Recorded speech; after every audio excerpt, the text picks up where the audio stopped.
유월절 식사를 준비하라 라는 제목으로 하나님의 말씀 증거하도록 하겠습니다. 앞에서 유월절 이틀 전에 성전 권력자들인 이 제사장들과 서기관들이 예수를 죽이려는 음모를 꾸몄다라고 했는데요. 이제 그들에 의해서 예수님이 죽임을 당하는 그날 이야기로 바로 넘어와 말씀을 하고 있습니다. 진행 속도가 상당히 빠르죠. 이제 그게 오늘 본문 말씀인데요. 12절 한번 보겠습니다. 무교절의 첫날 곧 유월절 양 잡는 날에 제 아들이 예수께 여짜오되 우리가 어디로 가서 선생님께서 유월절 음식을 잡수시게 하기를 원하시나이까 하매 유월절과 무교절에 대해서는 우리가 지난주 자세히 살펴봤습니다. 궁금하신 분들은 지난주 설교를 들으시길 바랍니다. 원래 무교절은요, 유월절 다음 날부터 7일간 지내는 축제입니다. 그런데 이게 나중엔 유월절까지 포함해서 8일간 지내는 것으로 이렇게 말씀을 하고 있고요. 이걸 또 그냥 다 뭉쳐서 그냥 유월절 이렇게 부르기도 합니다. 그러니까 무교절, 유월절 번갈아 이렇게 쓰는 거죠. 그러니까 여기 무교절 첫날은 유월절 날을 말하는 겁니다. 그래서 이를 또 다른 말로 뭐라고 그래요? 유월절 양 잡는 날 이렇게 얘기를 하는 거예요. 그런데 요한복음에서는요, 유월절 전에 예수님이 유월절 식사를 하신 것으로 말씀하고 있습니다. 요한복음 13장 1절에 보면 유월절 전에 예수님께서 제 아들과 함께 유월절을 지내고 있다 이렇게 얘기를 하고 있습니다. 왜 이렇게 얘기를 할까요? 그건요, 유대인들이 정통적으로 지내는 유월절 식사와 예수님이 지내신 이 유월절 식사의 날짜가 다르기 때문에 그런 겁니다. 전통적인 유월절 식사는요, 금요일 오후 3시에서 4시 사이. 그래서 이 금요일은 이제 안식일의 준비일입니다. 안식일의 준비일. 그래서 요한복음 19장 14절에 보면요, 예수님께서 이 유월절의 준비일에 예수님께서 죽으신 것으로 말씀을 하고 있는데, 이 준비일은 유월절 곧 준비일 이런 뜻입니다. 그러니까 안식일의 준비일을 얘기하는 거예요. 유월절의 준비일이 아니라. 그러니까 이거 많이 헷갈려 하는데, 이게 준비일은 안식일의 준비를 얘기하는 게 금요일을 얘기하는 겁니다. 금요일에 예수님이 돌아가시는 거예요. 언제 돌아가시냐? 금요일 오후 3시에서 5시 사이. 그때 양을 잡거든요. 양을 잡은 후에 식사하는 거예요. 이게 전통적인 유월절 식사예요. 유대인들의 전통적인 유월절 식사. 금요일 날 오후 3시와 5시 사이에 양을 잡은 후에 식사하는 것. 이게 이제 유월절 식사인데요. 하지만 예수님은요, 그 전날인 목요일 저녁에 제 아들과 함께 유월절 식사를 했던 겁니다. 근데 왜 이걸 유월절 날이라고 그러죠? 그 이유는 유대인들의 시간은 저녁부터 시작되기 때문에 그런 겁니다. 그러니까 그 전날 저녁부터 하루가 시작되는 겁니다. 그러니까 유월절은 목요일 저녁 6시부터 금요일 저녁 6시까지예요. 그러니까 금요일 오후 3시에서 5시 사이 양 잡은 후 그 6시까지가 유월절인 거예요. 그래서 유월절 양 잡는 날이라고 얘기를 하고 있는 겁니다. 이 날을. 그렇다면 예수님은 왜 금요일 저녁에 전통적인 유월절 식사를 하지 않고 그 전날인 목요일 저녁에 식사를 하신 걸까요? 제 아들과 함께. 왜? 그건 그 시간에, 다시 말해서 전통적인 유월절 식사 직전인 금요일 오후 3시 그 양 잡는 시간에 당신이 친히 온 인류를 위해 흠없는 유월절 어린 양이 되셔서 십자가에 달려 죽으시기 때문에 그런 거죠. 정확히 예수님은요, 유월절 어린 양을 잡는 시간 금요일 오후 3시에 돌아가십니다. 놀랍지 않습니까? 그러니까 이건 하나님의 놀라운 섭리로 예수님이 진짜 유월절 어린 양 되심을 나타내 보여주는 거예요. 구약의 유월절 어린 양이 애국으로부터 이스라엘의 해방과 자유를 가져다 줬던 것처럼 예수님은 온 인류를 이 죄와 사망에서 영원토록 해방과 자유를 가져다 주시는 진짜 유월절 어린 양 되심을 분명하게 나타내 보여주시는 거예요. 이걸 통해서. 이게 예수님의 죽음이라는 거예요. 그러니까 예수님은 그날엔 당신이 죽으셔야 하기 때문에 전통적 유월절 식사를 할 수 없어서 그 전날 목요일 저녁에 유월절이 시작되는 그때 제 아들과 함께 미리 유월절 식사를 하셔야만 했던 거예요. 그래서 예수님의 유월절 식사에는요, 양이 없습니다. 양이 없어요. 전통적 유월절 식사의 메인 요리가 양인데, 예수님의 유월절 식사에는 양이 없습니다. 왜요? 당신이 양이 되어 주시기 때문에 그런 거예요. 이게 예수님이 유월절 양 잡는 날에 돌아가시는 이유인 겁니다.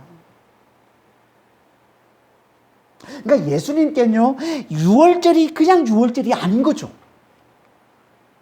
그분께는 이 날이 가장 중요해요. 당신이 이 땅에 오신 목적을 이루는, 그 사명을 이루는 가장 중요한 날인 거죠. 아니, 이건 그분께만 아니라 온 인류에게 가장 중요한 날이 되는 겁니다. 온 인류의 모든 죄를 그분이 다 가져가 죽으심으로 우리에게 자유와 해방을 가져다 주신 날이기 때문에 온 인류에게 가장 중요한 날이 이 날인 거예요. 예수님 죽으시는 날. 이걸 예수님께서 당신의 어깨에 짊어지시고 지금 유월절을 맞이하시는 겁니다.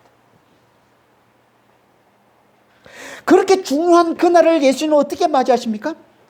그날의 가장 중요한 이벤트, 가장 중요한 행사로 주님이 뭘 하세요? 제 아들과 함께 유월절 식사를 지내려고 하시는 거예요. 그게 오늘 본문 말씀입니다. 오늘 주님이 돌아가시는 걸 알아요. 이제 다음 날이면 돌아가세요.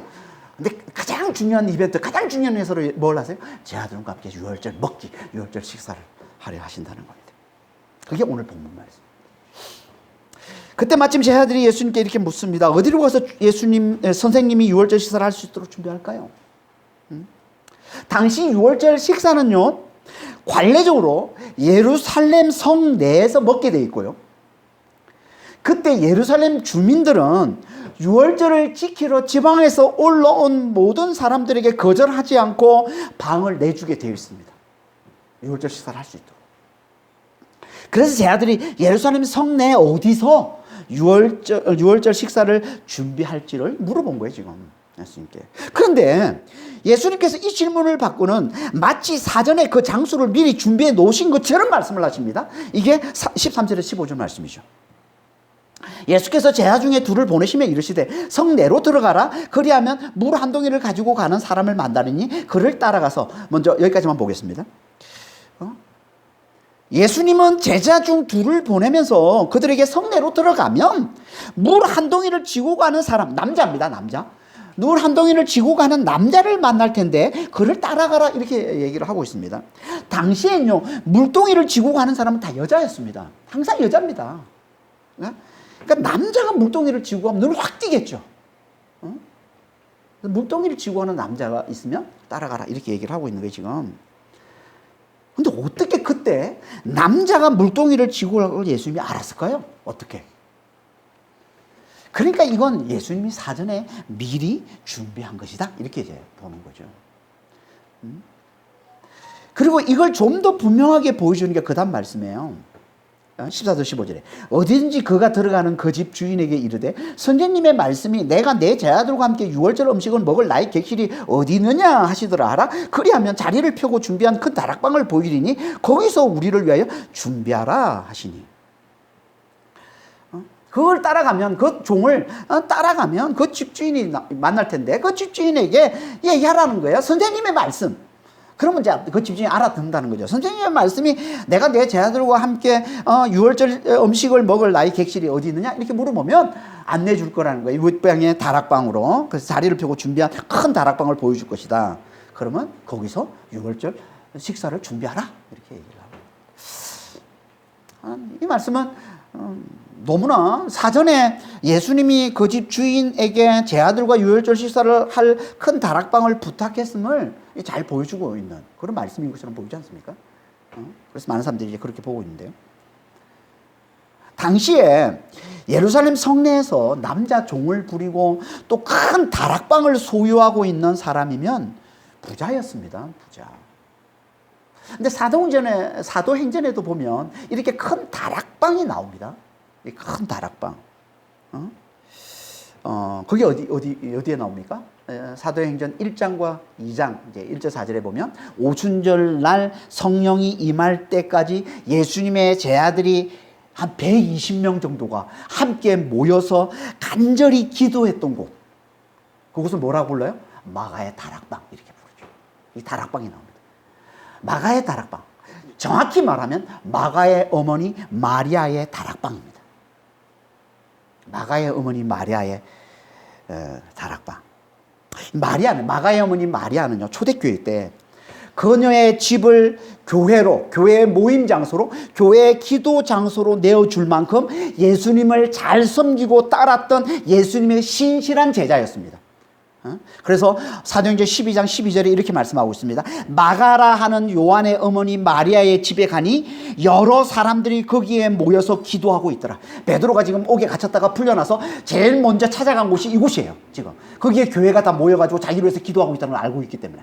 그러니까 당시에 이 마리아는 자기 집을 교회의 예배당으로, 교회의 모임 장소로, 교회의 기도 장소로 내어줬던 것임을 잘 보여주고 있는 것이죠. 그리고 구전에 따르면 예수님의 이 유월절 식사 장소로 큰 다락방을 내어준 이도 바로 이 마가의 어머니 마리아였다라고 얘기를 하고 있습니다. 그러니까 이 마리아는 예수님의 공생애 때부터 예수님을 잘 섬기고 따르던 예수님의 신실한 제자였고 또 큰 부자였던 겁니다. 그래서 학자들은 오늘 본문 말씀을 예수님이 그녀에게 당신과 제자들이 함께 유월절 식사를 할 수 있는 장소를 따로 부탁을 했고, 그 부탁을 받은 이 그녀가 흔쾌히 들어준 것이다, 이렇게 이제 보고 있는 겁니다. 그런데 오늘 본문을 잘 보면 전혀 그런 언급이 없어요. 그런 언급이 없어요. 그러니까 우리가 추정할 뿐입니다. 아니, 오히려 오늘 본문은요, 뭘 보여줍니까? 예수님이 모든 걸 다 아시는, 모든 상황을 통제하고 계신 초자연적인 능력을 나타내셔서 유월절 식사를 준비하고 있는 것으로 보여주고 있습니다. 적어도 마가는 지금 그렇게 기록하고 있어요, 이 본문을. 다시 말해서 우리는 이게 사전에 준비된 것인지 예수님이 초자연적인 능력을 드러내신 것인지, 모든 상황을 통제하고 계신 당신의 그 능력을 드러내고 계신 것인지 정확하게 알 수 없습니다, 우리는. 하지만 분명한 건 마가가 예수님이 모든 걸 통제하고 계신 것처럼 기록하고 있다는 거예요. 지금. 왜 그런 걸까요? 왜 마가는 이렇게 기록하는 걸까요? 그건요, 예수님의 하나님 되심, 곧 예수님이 모든 상황을 통제하고 계신 만왕의 왕, 만유의 주이심을 강조하기 위해서 그런 겁니다. 이건요, 우리가 앞에서 살펴봤던 마가복음 11장 1절에서 6절 말씀하고 아주 흡사합니다. 마가복음 11장 1절 6절 말씀이 어떤 말씀입니까? 예수님이 이제 드디어 예루살렘에 이제 십자가에 달리시러 예루살렘에 들어가시는 장면인데요. 그때 예루살렘에 가시기 전에 이제 베다니에 들리죠. 그 베다니에 들려서 두 제자를 맞은편 마을 벳바게로 보내서 예수님께서 그 제자들에게 뭐라고 얘기합니까? 마을로 가게 되면 거기에 아직 아무도 타보지 않는 새끼 나귀가 매어 있는 것을 보게 될 것이다. 그러면 그 나귀 새끼를 풀어 끌고 오라. 그때 누가 이렇게 하느냐 묻거든 주가 쓰시겠다 하라. 그러면 적시로 보내줄 것이다. 예수님이 이렇게 말씀하세요, 제자들. 그래서 그 제자가 예수님 말씀을 듣고 갔더니 실제로 나귀 새끼가 매어 있는 것을 보게 됐고, 그것을 풀어 끌어오려고 하는데 주인이 나타나가지고 왜 그러느냐 그랬더니 주가 쓰시겠다라고 한마디 했더니 그냥 주인이 허락해 주더라. 이렇게 기록하고 있잖아요. 이게 마가복음 11장 1절 6절 말씀이잖아요. 오늘 본문과 아주 흡사한 말씀 아닙니까, 지금? 그러니까 이것도 사전에 준비됐을 가능성이 아주 많지만 마가는 그렇게 보지 않는 거예요. 마가는 그렇게 기록하고 있지 않는 거예요, 지금. 그래, 이걸 예수님이 모든 상황을 통제하고 계신 만왕의 왕, 만유의 주이심을 드러내 보여주고 있는 것으로 기록하고 있습니다. 이걸 강조하고 있는 거예요, 이걸. 왜 이걸 강조할까요? 왜? 그건요, 그런 분이 나귀 새끼를 타고 오심을 강조하기 위해서 그런 거예요. 만왕의 왕이 모든 상황을 통제하고 계신 만왕의 왕, 만유의 주이신 그분이 나귀 새끼를 타고 오심을 강조하기 위해서. 이 왕은 말을 타지 절대 나귀 새끼를 타지 않습니다. 어떤 왕이 나귀 새끼를 타는 왕이 있어요? 그런데 만왕의 왕은 나귀 새끼를 타고 오신다는 거예요. 이게 뭘 의미하는 거라고 했습니까? 만왕의 왕이신 그분은 군림하는 왕이 아니라 겸손한 왕이심을 의미하는 거라고 그랬죠. 자기 힘을 과시하는 왕이 아니라 자기를 낮춰 모두를 섬기는 왕이시라는 거예요. 자기 목숨을 대수물로 내어주어 많은 사람을 구원해내시는 왕이시라는 거예요. 이걸 강조하기 위해 그분이 만왕의 왕이심을 강조하고는 그런 그분이 나귀 새끼를 타고 오신다는 거예요. 이게 예수님이 십자가에 달리러 예루살렘에 입성하기 전에 나귀 새끼를 타고 오시는 이유라는 겁니다. 이걸 보여주시는 거예요. 만왕의 왕이신데 나귀 새끼를 타고 오시는. 여러분, 오늘 본문도 마찬가지예요. 사전에 예수님이 미리 준비했을 가능성이 많지만 적어도 마가는 성령의 감동으로 그렇게 보지 않는다는, 그렇게 기록하고 있지 않다는 거예요. 그는 예수님이 모든 상황을 통제하고 계신 것으로 봤다는 겁니다. 그를 모든 상황을 통제하고 계신 하나님으로, 만왕의 왕으로, 만유의 주로 봤다는 겁니다. 그래서 16절에 이렇게 말씀하고 있습니다. 제 아들이 나가 성내로 들어가서 예수께서 하시던 말씀대로 만나 유월절 음식을 준비하니라. 11장에서도 우리 좀 전에 봤던 11장에서도 보면 두 제자가 예수님의 말씀대로 나귀 새끼가 매여 있는 것을 보고 그대로 행하자 말씀대로 주인이 허락했다, 이렇게 기록하고 있는데, 그런 것처럼 오늘 여기 본문에서도 두 제자가 예수님의 말씀대로 그 종을 만났고 그 모든 일들이 진행되어서 유월절 음식을, 유월절 식사를 준비했다라고 얘기하고 있는 거예요 지금. 그러니까 다 지금 예수님의 말씀대로 이루어졌음을 강조하고 있어요.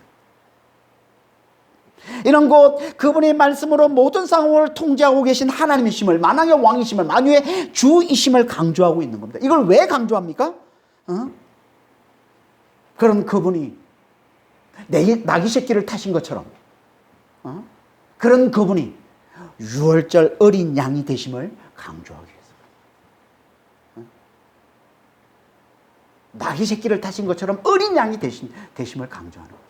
그러니까 그분은, 예수님은 왕인 동시에 어린 양이시라는 거예요. 그래서 계시록 5장에 이렇게 말씀하고, 그분은 유다 지파의 사자요, 죽임당한 어린 양이다, 이렇게 말씀하고 있는 거예요. 요한계시록 5장 5절의 7절입니다. 유다 지파의 사자 다윗의 뿌리가 이겼으니 그 두리마리와 그 7미를 떼시리라 하더라. 내가 또 보니 보좌와 네 생물과 장로들 사이에 한 어린 양이 서 있는데 일찍이 죽임을 당한 것 같더라. 그 어린 양이 나와서 보좌에 앉으신 이의 오른손에 두루마리를 취하니라. 두루마리는 하나님의 뜻이 이루어지는 거예요. 악한 세상의 심판과 하나님 백성들의 구원이 이루어지는 걸 두루마리를 떼는 것으로 말씀하고 있는 겁니다. 유다 지파의 사자, 이 사자, 이건 진짜 라이온을 얘기하는 거예요. 사자는 항상 왕을 상징합니다. 사자는 왕을. 그러니까 지금 가장 강한 이 사자와 가장 연약한 어린 양을 지금 대조, 이거 완전히 대조되는 거 아닙니까? 세상에서 절대 하나가 될 수 없어요. 절대 함께 할 수가 없습니다. 어떻게 사자와 어린 양이 함께 합니까? 세상에서. 근데 예수님께는 이게 하나라는 거예요. 이분은 사자이시면서 어린 양이시라는 거예요. 가장 강한 만왕의 왕이시면서 가장 연약한 어린 양이라는 거예요. 다시 말해서 가장 강한 만왕의 왕이 가장 연약한 유월절 어린 양이, 죽임당한 유월절 어린 양이 되셨다는 거예요.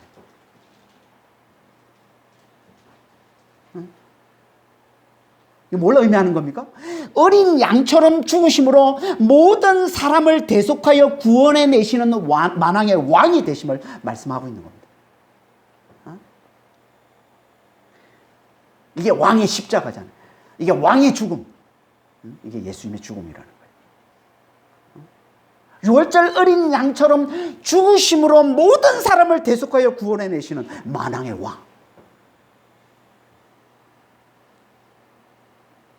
예수님은요, 제 아들에게 이걸 깨우쳐 주고 싶었던 거예요. 그래서 전통적인 유월절 식사 전에 유월절 식사를 준비하게 하면서 모든 상황을 통제하시는 하나님 되심을 일부러 나타내 보여주고,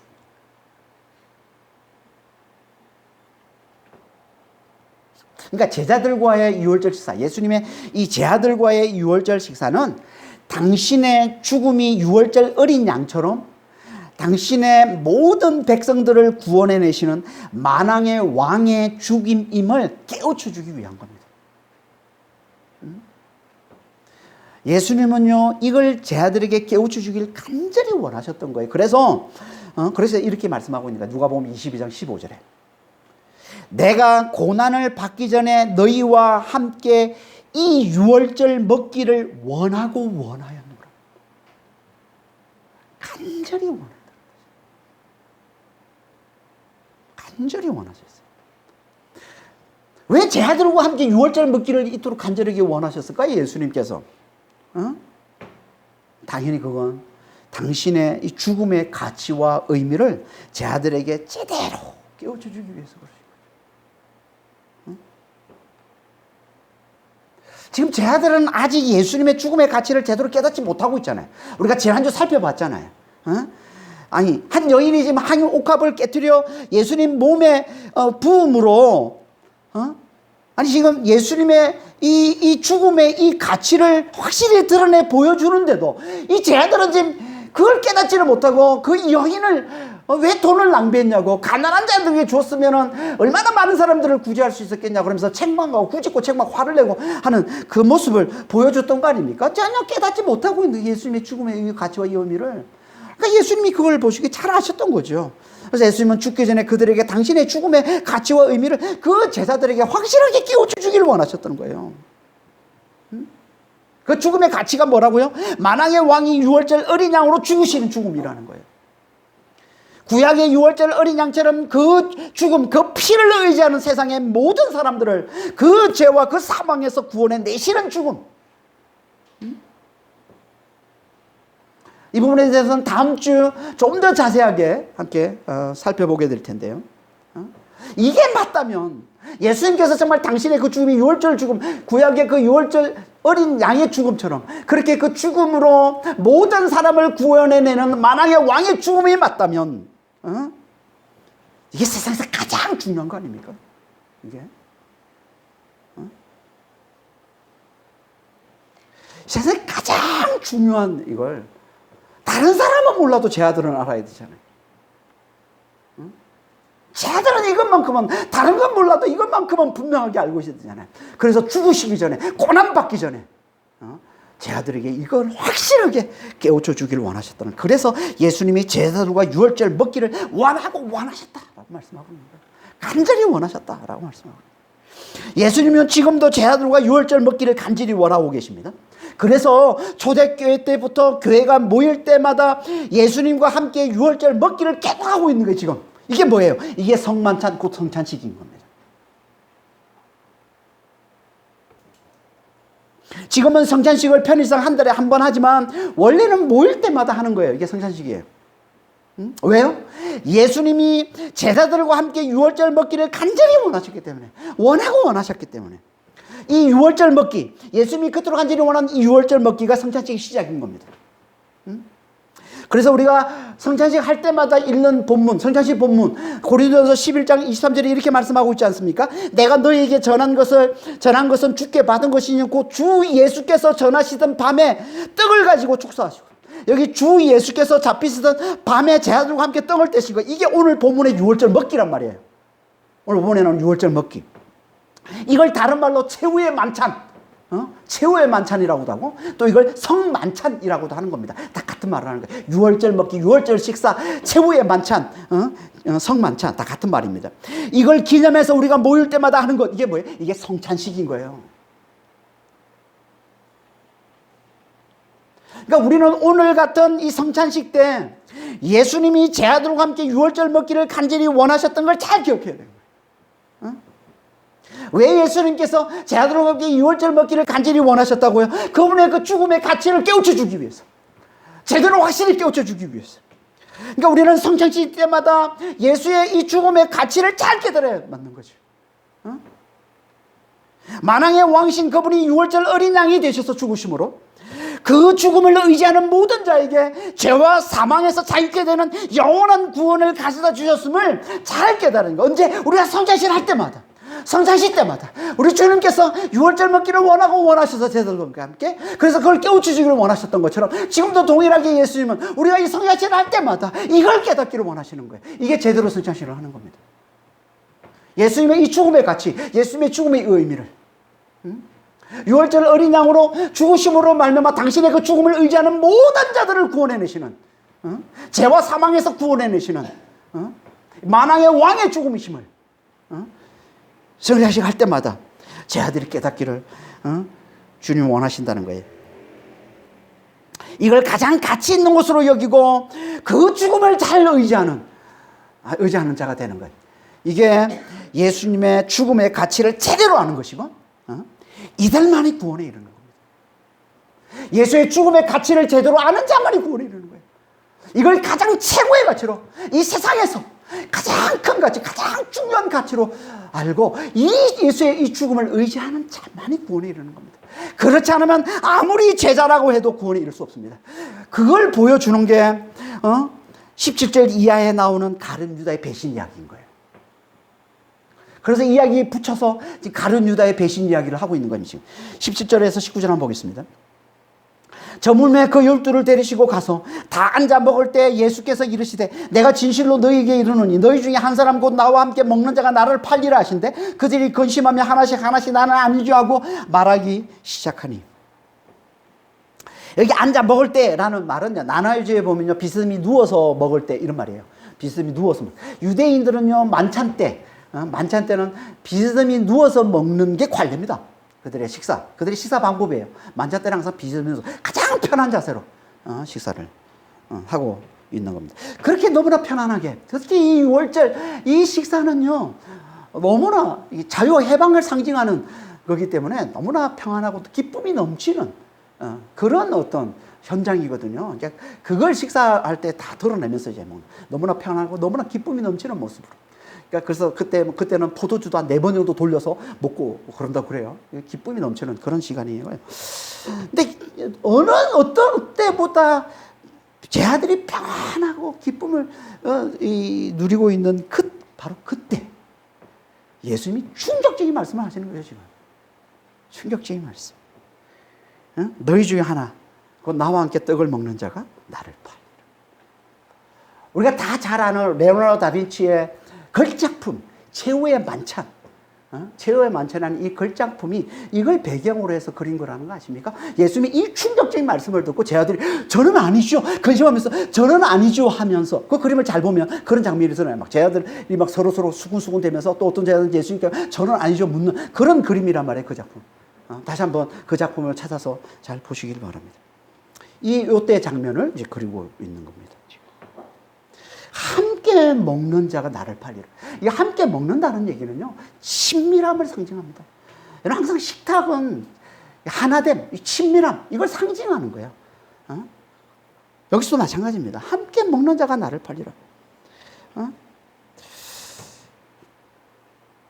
제 아들에게는 얼마나 충격이었어요, 이게.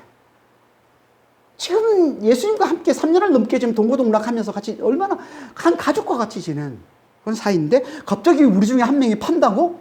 엄청난 충격이었어요. 그래서 다들 근심하면서 물었다는 거예요. 저는 아니죠. 마태복음 26장 25절에 보면 가룟 유다도 묻습니다. 가룟 유다도 저는 아니죠. 정말 뻔뻔하죠. 저는 아니죠. 다 묻는데 자기만 또 안 묻으면 다 이게 그 눈총 받을 거 아니에요. 그러니까 같이 묻는 거 다 물으니까 저는 아니죠. 그러자 예수님이 이렇게 말씀하셨다고 그래요. 20절에. 그들에게 이르시되 12 중에 하나 곧 나와 함께 그릇에 손을 넣는 자니라. 그릇에 손을 넣는 자. 이 그릇은 양념 그릇을 얘기하는 겁니다. 이 무교병, 누룩 없는 빵을 먹기 때문에 그때 무교 없는 빵을 양념에 찍어서 먹거든요. 그래서 함께 이제 이렇게 제 아들과 함께 찍어서 먹는 그 양념 그릇이 있습니다. 그걸 얘기하는 거예요. 그러니까 이 말은 나와 함께 먹는 자와 같은 의미인 거예요. 그릇에 손을 넣는 자. 같은 의미인 거예요. 함께 먹는 자. 동일하게 한 번 더 친밀함을 강조합니다. 친밀함을 강조. 그만큼 이 배신이 너무나 악한 것임을 나타내 보여주는 것이고, 또 그만큼 예수님이 그걸 크게 안타까워하고 계심을 좀 보여주고 있는 거예요. 그래서 우리 친밀함을 강조하고 있는 거죠. 나와 함께 먹는 자가, 나와 함께 그릇에 손을 넣은 자가 나를 팔리라, 나를 배신하리라. 친밀했던 자가 배신을 때리면요, 얼마나 괴롭습니까? 얼마나 마음이 아픕니까? 얼마나 안타깝습니까? 그렇죠? 예수님이 지금 심정이 그런 심정이죠. 왜 이렇게 안타까워하죠? 왜? 그의 만류가 너무나 비참하다는 걸 예수님이 너무 잘 아시기 때문에. 그래서 21절에 이렇게 말씀하시는 거예요. 인자는 자기에 대해 기록된 대로 가거니와 인자를 파는 그 사람에게는 화가 있으리로다. 그 사람은 차라리 나지 아니하였다라면 자기에게 좋을 뻔하였느니라. 인자는 자기에 대해 기록된 대로 가거니와. 예수님은요, 성경에 예언된 대로, 성경에서 예언하고 있는 대로 예수님은 가시는 겁니다. 성경에서 예언하고 있는 그대로 예수님은 순환을 받으시고 고난을 받으시고 죽음을 당하시는 거예요. 예수님의 이 순환과 예수님의 이 죽임 당함을 가장 잘 예언하고 있는 본문이 어디예요? 너무나 유명한 본문 이사야서 53장이죠. 이사야서 53장 5절에 보면 이렇게 말씀하고 있습니다. 그가 찔림은 우리의 허물 때문이요 그가 상함은 우리의 죄악 때문이라. 그가 징계를 받음으로 우리는 평안을 누리고 그가 채찍에 맞음으로 우리는 나음을 입었도다. 가장 잘 보여주는 예언 아닙니까? 이사야의 예언. 그리고 예수님이 배신을 당할 것도 예언하고 있어요. 구역에 보면 시편 41편 9절입니다. 내가 신뢰하여 내 떡을 내가 신뢰하여 내 떡을 나눠 먹던 나의 가까운 친구도 나를 대적하여 그의 발꿈치를 들었나이다. 배신, 가까운 친구로부터 배신당함을 지금 예언하고 있는 거예요. 다윗이 선피는 사윗도 가장 가까운 친구 아이도벨로부터 배신을 당했는데, 그걸 다윗의 이 고백을 통해서 예수님이 당하실 이 배신을 예언하고 있는 말씀인 거죠. 그러니까 예수님은 순환 나오고 죽임 나오고 또 배신 나오고 하는 것을 성경에 다 예언된 대로, 예언되어 있는 대로 예수님이 가시는 거예요, 지금. 배신의 길을, 죽음의 길을, 그리고 다시 살아나서 만왕의 왕이 되어 믿는 자들을 구원해내시는 이 메시아 길을 성경에서 예언하고 있는 대로 뚜벅뚜벅 예수님은 걸어가시지만 인자를 파는 그 사람은 아니라는 거예요. 그에겐 화가 있을 거라는 겁니다. 어떤 화라고 얘기합니까? 그 화가 영원한 형벌과 고통의 화가 있을 거라는 거예요. 그래서 그는 차라리 나지 않았으면 좋을 뻔했다라고. 나지 않았으면 좋을 뻔했다. 이 말은 곧 무슨 말이에요? 죽음으로 끝나지 않는 영원한 형벌, 영원한 고통이 기다리고 있음을 얘기하고 있는 거죠. 그렇지 않아요? 그걸 잘 보여주는 이 가룟 유다의 이 비참한, 이 너무나 영원한 형벌, 영원한 고통을 당할 것을 미리 보여주고 있는 게 그 비참한, 너무나 처참한 그의 최후의 모습 아닙니까? 그래서 사도행전 1장 18절에 보면 그의 최후를 이렇게 얘기합니다. 이 사람이 불의의 싹으로 밭을 사고 후에 몸이 곤두박질하여 배가 터져 창자가 다 흘러나오더라. 이 가룟 유다의 이 비참한 최후를 너무나 적나라하게 지금 묘사하고 있는 거 아닙니까? 장차 그거 봐 영원한 고통, 영원한 형벌을 마치 묘사하고 있는, 그림으로 이렇게 묘사해주고 있는 표현 아닙니까? 이게 인자를 파는 자가 당할 화라는 겁니다. 그런데 인자가 배신당하여 죽임당하는 게 성경의 예언, 곧 하나님의 뜻이라면 그 뜻을 위해 쓰임받은 자가 이렇게 영원한 고통, 영원한 형벌을 당하는 건 좀 가혹해 보이지 않습니까? 우리 입장에서는 이런 생각할 수도 있죠. 그렇죠? 아니, 예수님이 다 정하신 대로 그냥 이렇게 쓰임받은 건데 그렇게 쓰임받았다고 이렇게 엄청난 형벌과 고통을 가하신다고? 너무 가혹해. 우리 입장에서는 그런 생각을 할 수 있어요. 우리 입장에서는. 근데 이거는 뭘 보여주는 겁니까? 이건요, 그만큼 인간의 이 선택의 책임이 얼마나 무거운지를 보여주고, 인간의 선택의 책임이 얼마나 무거운지. 아무리 우리의 악한 행위가 하나님의 뜻을 이루는 데 쓰인다고 해도 그 행위는 순전히 우리 의지로 선택한 악이기 때문에 하나님은 반드시 그 책임을 물으신다는 거예요. 하나님이 일부러 우리를 악하게 만들어가지고 그 하나님의 뜻을 이루어 가시는 게 아니라 그 악은 순전히 우리의 선택으로, 우리의 의지로 선택한 거기 때문에 하나님께서 반드시 우리가 우리의 의지로 선택한 건 반드시 하나님 책임을 물으신다. 여러분, 우리 하나님은요, 우리가 의지로 선택한 건 반드시 책임을 물으십니다. 그만큼 우리의 의지가 중요해요. 우리는 너무 중요합니다. 그게 나예요. 그게 우리의 중심이에요. 그게 우리의 운명, 우리의 삶의 운명을 결정하는 건 우리의 의지입니다. 너무 중요합니다.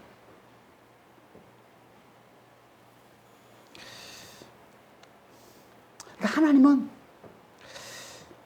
우리의 의지로 믿음을 선택한 자는 반드시 영생으로 갚아주시고 반드시 그 책임을 물으시는 거예요. 그래서 내 의지로 믿음을 선택한 자는 반드시 그 책임에 상응하는 영생을 가져다 주시는 것이고, 우리의 의지로 불신을 선택하고 배신을 선택한 자는 영원한 형벌로, 영원한 고통으로 반드시 그 책임을 물으신다는 겁니다.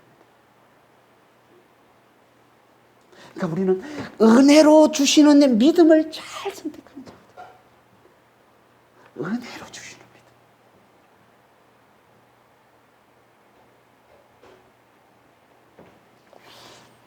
가룟 유다는 불신과 배신을 선택한 거예요. 그래서 이 길을 가는 거예요. 근데 그가 왜 예수님을 배신했다고 했습니까? 그가 왜 예수님을 배신했을까요? 왜? 그렇게 오랫동안 예수님을 따라다녔는데, 그렇게 오랫동안 예수님 말씀을 듣고 예수님이 행하시는 만왕의 왕이 되셔서 모든 만물을 주관하고 다시 창조 하나님 되심의 그 놀라운 능력들을 수없이 많이 경험하실 텐데, 수없이 예수님의 말씀을 말했었는데 왜 배신했을까요? 한마디로 얘기하면 예수님의 죽음의 가치를 몰라서 그런 거죠. 예수님의 죽음의 가치를 몰라서. 그는 로마의 압제에서의 이 자유와 해방, 곧 이 땅에서의 육신의 구원과 육신의 성공과 육신의 영광만을 갈망하며 이 꿈을 이룰 수 있는 분은 예수님밖에 없다고, 놀라운 능력을 나타내시는 예수님밖에 없다고, 그 예수님을 믿고 예수님을 열심히 따랐던 그가 갑자기 예수님께서 죽으신다고 계속해서 그렇게 가르치시고 계속 그 말씀을 하시니까 그게 너무나 낙심한 거죠. 그래서 결국 그를, 예수님을 배신하고 만 거라는 겁니다. 그러니까 이건 예수님이 마지막까지 유월절 식사를 통해 당신의 죽음의 가치를 깨우쳐 주시는데도 끝까지 자기 뜻을 굽히지 않았고, 그래서 결국 예수님을 배신하는 대적자가 되고 만 거라는 겁니다. 뱅이문본 요한복음 13장 27절에 보면요, 이때 사단이 그 속에 들어갔다 얘기를 합니다. 요한복음 13장 27절입니다. 조각을 받은 후 곧 사단이 그 속에 들어간지라 이에 예수께서 유다에게 이르시되 내가 하는 일을 속히 하라. 예수님께서 이 말씀을 하시고 나와 함께 떡을 먹는 자, 함께 그릇에 손을 넣는 자가 나를 배신하라, 이 말씀을 하시고 예수님께서 조각을 유다에게 주십니다. 그 조각을 먹고 그때 사단이 그 속에 들어가서 결국 이제 나가서 예수님을 이제 팔게 되는 거죠. 사단이 그 속에 들어갔다는 말은요, 사단에게 완전히 사로잡힌 자가 됐다, 이런 말이에요. 뭘 보여주는 거예요? 하나님의 말씀을 듣고도 끝까지 자기 뜻을 굽히지 않으면, 예수님이 당신의 죽음의 가치를 그렇게 말씀하시는데도, 그래서 일부러 유월절 식사를 같이 하며 당신의 유월절 어린 양 되심을, 어린 양이 되어서 죽으심으로 당신 백성들을 구원해내시는 만왕의 왕 되심을 그렇게 강조해서 계속 끝까지 그렇게 말씀해 주시는데도 끝까지 그게 아니라고, 그보다 더 중요한 게 이 세상에서의 자유와 해방이라고, 이 세상에서의 육신의 구원과 육신의 성공과 육신의 영광이라고, 이게 더 중요한 것이라고 끝까지 고집을 부리면, 끝까지 자기 뜻을 굽히지 않으면 우리는 결국 하나님의 대적자, 예수의 대적자 이 사단에게 사로잡혀서 예수를 파는, 예수를 불신하는, 예수를 대적하는 예수님의 대적자가 돼서 십자가의 원수가 되어서 결국은 영원한 멸망으로 들어가고 만다는 겁니다. 이걸 보여주는 게 가룟 유다의 배신 이야기입니다. 여러분, 우리는 어떻습니까? 우리는 예수님의 죽음의 가치를 잘 알고 있습니까? 예수님의 가르침대로 그 죽음을 유월절 어린 양의 죽음으로 잘 깨닫고 계십니까? 내 모든 죄를 지고 죽으심으로 나를 죄에서 자유케 해주신 만왕의 왕의 죽음으로, 그래서 내 안에 부활하신 예수님이 들어와 사시는 예수의 영 성령 안에서 내가 부활과 영생을 사는 자가 되게 해주시는 그 성령의 능력으로 자유와 기쁨과 평강과 안식을 누리며 살게 해주시는 그 죽음으로 제대로 알아보고 그 죽음을 세상에서 가장 가치 있는 것으로 붙들고 계십니까? 아니면 가룟 유다처럼 예수님이 그렇게 당신의 죽음의 가치를 강조해서 말씀해 주시는데도 그게 아니라고, 세상에서 잘 사는 게 가장 가치 있는 거라고, 이 육신의 세상에서의 이 육신의 구원과 성공과 영광이 가장 가치 있는 것이라고 자기의 뜻을 굽히지 않고 끝까지 고집하면서 살아가고 있지는 않습니까? 이것에 대한 우리의 선택대로 우리 하나님은 우리에게 반드시 책임을 물으신다는 겁니다. 그러니까 우리는 정말 잘 선택해야 되는 거예요. 예수님의 가르침대로 예수의 죽음의 가치와 그 의미를 잘 깨닫고 이걸 가장 가치 있는 것으로 붙드는 자가 돼야 된다. 그래야 말씀대로 이루시는 모든 걸, 말씀으로 모든 상황을 통제하시는 만왕의 왕 만유의 주 하나님 되신 그분이 마침내 그 말씀대로 우리를 부활과 영생에 들어가게 하시고 영원한 자유와 기쁨과 평강과 안식을 누리며 살게 해주시는 거예요. 아니면 우리가 가룟 유다의 길을 택하게 되면 유다와 같은 영원한 멸망, 영원한 형벌, 영원한 고통을 당하며 살 수밖에 없다는 겁니다.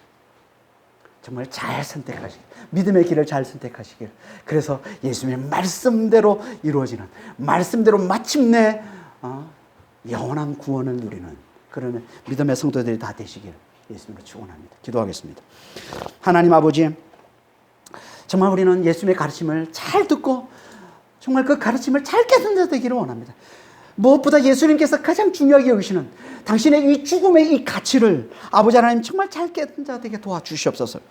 그 죽음을 유월절 어린 양의 죽음으로, 내 죄를 지고 죽으심으로 저를 이 죄에서, 이 죄와 사망에서 자유케 해주시는, 성령으로 부활을 살게 해주시는 이 만왕의 왕의 죽음으로 잘 깨닫는 자가 될 수 있도록 아버지 하나님 정말 축복해 주시고 주님 인도하여 주시옵소서. 아버지, 저 중에 한 사람도 주님 정말 예수님의 이 죽음의 가치를 몰라서 가룟 유다의 길을 가는 자가 없도록